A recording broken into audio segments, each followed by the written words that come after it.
আরও একটা মাসালা গান আসতে চলেছে আগামীকাল। হ্যালো বন্ধুরা, আমি সৌভিক। আপনারা দেখছেন Tony Bangla box office. YouTube এবং ফেসবুক দুটো চ্যানেলেই কিন্তু আমাদের এই ভিডিওটা আসতে চলেছে। এই ভিডিওটা প্রথম থেকে শেষ পর্যন্ত পুরোটা দেখবেন।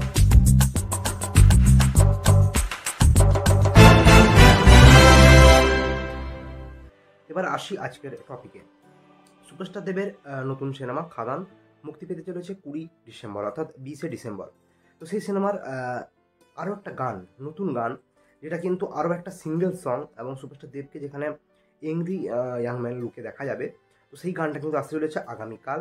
এবং সেই গানের যে ক্যাচি লাইন সেটা হচ্ছে যে, এবার যা যা বলে দে তোর বাপ এসেছে।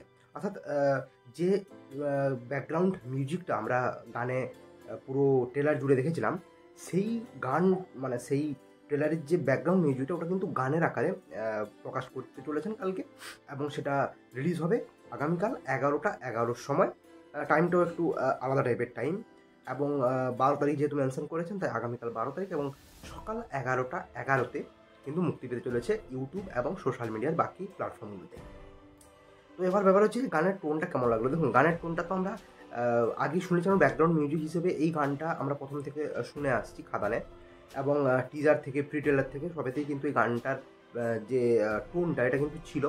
এবং সেই টোনটা নিয়ে কিন্তু আবার নতুন করে গান তৈরি হয়েছে এবং গানটি গেয়েছেন কিন্তু ঈশান মিত্র। এবং সুপারস্টার দেবকে বেশ চশমা পরে বেশ একটা ড্যাসিং লুকে দেখা যাচ্ছে সুপারস্টার দেবকে এই গানে। এবং আশা করি গানের যে টোন এবং গানের যে লিরিক্স সেটা কিন্তু মানুষের মন পছন্দ হবে।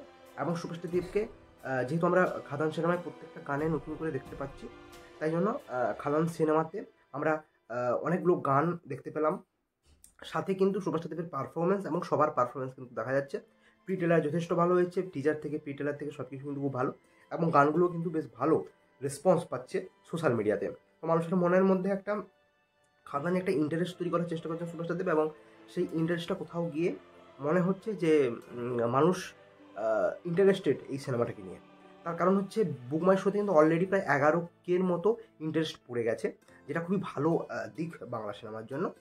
এবং খাদান একটা ভালো হিট হওয়ার চান্স রয়েছে, কারণ বাংলা থেকে বড় সিনেমা বলতে কিন্তু মিঠুন চক্রবর্তী অভিনীত সন্তান রয়েছে তার বিপরীতে, এবং চালচিত্র রয়েছে যেখানে টোটা রায়চৌধুরী রয়েছেন।